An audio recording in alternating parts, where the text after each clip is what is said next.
Woke investing backlash. Attorneys General in 19 states recently penned a letter to Larry Fink, the CEO of financial powerhouse Blackrock, over his company's aggressive approach to forcing states to invest in ESG, or environmental, social, and governance investments.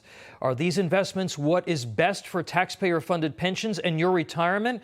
Or are Blackrock and others making money off of driving a left-wing agenda? It's impacting millions of Americans. The letter saying in part, quote, fiduciary duty is not lip service. BlackRock has an obligation to act in the sole financial interests of its clients.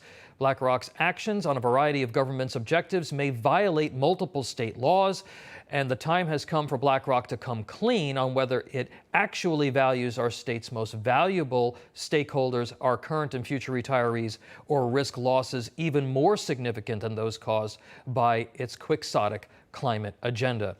Attorney General of the state of Texas, Bill Paxton, is with us. General Paxton, thank you so much for being here to break this down. What's going on? You know, it doesn't make a lot of sense, but you've got these large companies like BlackRock and other companies like that that control trillions of dollars worth of assets, and they control it for most of the country, and they go to these companies and force them to change policies like related to not doing any oil and gas discovery for companies maybe like Exxon or Chevron. Well, in the end, that costs shareholders who are retirees and people in my state literally thousands and thousands of dollars, could be millions of dollars over a lifetime. So there's a pressure campaign that the attorneys general are suggesting that BlackRock has been engaged in. Talk to us about what that pressure campaign looks like and what laws could BlackRock be breaking there. Well, so what they do is they go to all these companies. They go to competing companies even, and they try to get them to change their policies on as it relates to climate change. And those policies changes affect the value of those shares, which in the end affects the value of everyone's accounts. I've seen studies showing that potentially that affects, creates a rate of return that's 2 to 3% of the year. Mm-hmm. Well, over a 40-year lifetime of investing, or 50 or longer, that could be millions of dollars, and affects the quality of life and the standard of living of potentially every American. And who's benefiting from this? They're not really necessarily changing the way our country operates, because somebody's going to supply those resources, but they are hurting the shareholders that they're supposed to have an obligation to protect. Yeah, there was an op-ed this week, General Paxton, in the Wall Street Journal that featured a new academic study that showed that over the past 5 years, global ESG funds had underperformed the broader market by more than 250 basis points per year. So that's a difference of between 6.3% return as compared to 8.9, almost a 9% return. That's a huge difference for consumers and taxpayers. And it does seem like they're not just pressuring the companies, but they're also pressuring legislators as well. Well, in the end, what that means is a lower standard of living for all of us. I mean, that's a significant difference in return when it's compounded over a lifetime. And so these policies that are being pushed by BlackRock and others like them hurt the American people. They have an obligation to their fiduciaries. So they have an obligation to do what's in the best interest of their clients, not what's in the best interest of them or their political agenda. Yeah. BlackRock responded to your letter finally this week. How did they address the concerns over lower returns and transparency? Yeah, I don't think they've addressed it in the way that we were hoping.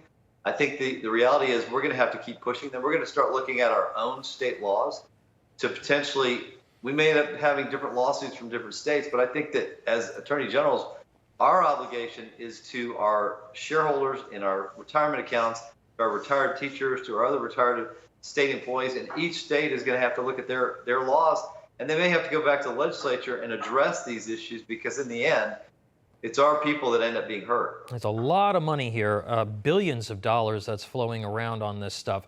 And, one of the aspects, as you well know, of an attorney general's job is to safeguard consumers from fraud. These companies, they're not transparent when it comes to their claims. And of course, there is the suggestion here that by investing in these funds, you're helping to address climate change. Is there any evidence for that? And isn't it kind of false advertising? Yeah, I think it is. Because there's no evidence this actually provides what they say it does, which is some change in in overall policy for the economy. So we're not necessarily doing good with this. We're only harming our clients or their clients who are getting a lower return. So the evidence doesn't suggest that this is working. All it suggests is that people are making less money on their investments, which has a long-term negative effect on our states. And General Paxton, what's the next step here? What do you and the rest of your colleagues what would you be looking to do to try to prevent this kind of influence from impacting legislators and consumers? Yeah, I think we're all looking at our state laws and trying to figure out how do we best protect our constituents, the people that are investing in the funds that the state manages. And I think every state has different laws. This is a new area. This is a new idea, relatively new over the last couple of years for companies like Blackrock. And so some of us may have to go back to our legislature and encourage them to pass legislation to protect our people who are in these retirement accounts. So it's going to be different, I think, from every state. But ultimately, I think each AG is going to have to assess whether they want to look out for the benefit of climate change or whether they want to look out for the benefit of their constituents. All right, we're going to have to leave it there, but this issue is not going away, and it does impact tens of millions of folks' retirement accounts and certainly public pensions all across America. Attorney General of the great state of Texas, Ken Paxton, thank you so much for being here. Thanks. Have a great day. Have a great weekend. No crooked establishment. None of that twisting the truth. No talking down to me. Don't tell me how to think. Don't tell me how to think. Don't tell me how to think. I trust Newsmax. Newsmax. They don't tell me how to think. They let me decide. Newsmax. Real news For real people.